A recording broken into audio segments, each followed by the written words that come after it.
जिंदगी क्या है और क्या है इसका लक्ष्य आजकल अक्सर लोग अपनी बातों में अपनी लाइफ कॉलिंग यानी जिंदगी की पुकार की बातें करते हैं। जिंदगी क्या है, जीवन का लक्ष्य क्या है? महात्मा बुद्ध जी बता रहे हैं कि अगर आप अपने काम को लगन और जुनून से करें तो अनुभव का एक नया आयाम जान जाएंगे। प्रश्न, क्या जिंदगी की पुकार जैसा कुछ होता है? कैसे जानें कि हमारी जिंदगी हमसे क्या चाहती है? महात्मा बुद्ध जी कहते हैं कि मैं चाहता हूं कि यह आप ठीक से समझ लें, जिंदगी की पुकार जैसी कोई चीज नहीं होती। जिंदगी की पुकार जैसी चीज तो नहीं होती, लेकिन जिंदगी आपको हमेशा पुकार रही है, आपसे कुछ कह रही है, भीतर से भी और बाहर से भी। जब आप जीवन की पुकार का सचमुच जवाब देंगे, तभी आप जीवन को उसकी संपूर्णता में जान पाएंगे।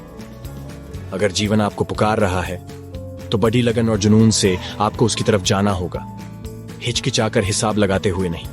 इसीलिए नहीं कि आपका अहम, जो हमेशा कुछ अलग करने की चाह रखता है, तुष्ट हो सके, बल्कि इसीलिए कि आप अपनी पूरी क्षमता के साथ अपनी जिंदगी जी सकें।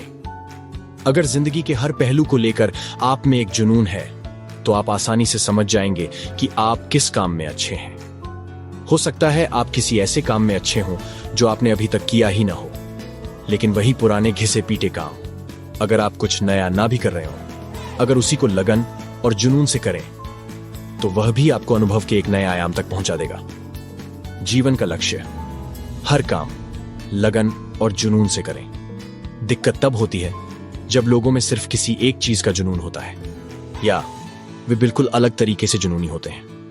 इससे वे अलग थलग PDDDH जाते हैं। बिल्कुल अलग थलग होकर बिना सब में शामिल हुए जिंदगी जीने से सिर्फ निराशा और दुख ही हाथ लगता है। हर उस चीज में जोश व जुनून के साथ शामिल होना चाहिए जिसे आपकी पांचों इंद्रियां महसूस कर सकती हों। यह जुनून सबको अपने में शामिल कर लेने वाला होता है। सही अर्थों में देखा जाए तो यही करुणा है। करुणा का मतलब दया भाव नहीं है, यह तो एक साधन है बिना किसी पूर्वाग्रह के शामिल होने का। जब ब्रह्मांड के साथ, उसके हर कण के साथ आप बिना किसी पूर्वाग्रह के शामिल होते हैं, तभी आप खुद को खोज पाएंगे, महसूस कर पाएंगे और अपने असली स्वभाव को पूरी तरह से जान पाएंगे। और पूरी तरह से शामिल होने की वजह से आप अपने पुराने अनुभव और काबिलियत की सीमाओं में बंधे भी नहीं रहेंगे। आप ज्ञान के महाभंडार, जो कि ब्रह्मांड की मूल प्रकृति है, तक पहुंचकर उसको आत्मसात कर सकते हैं।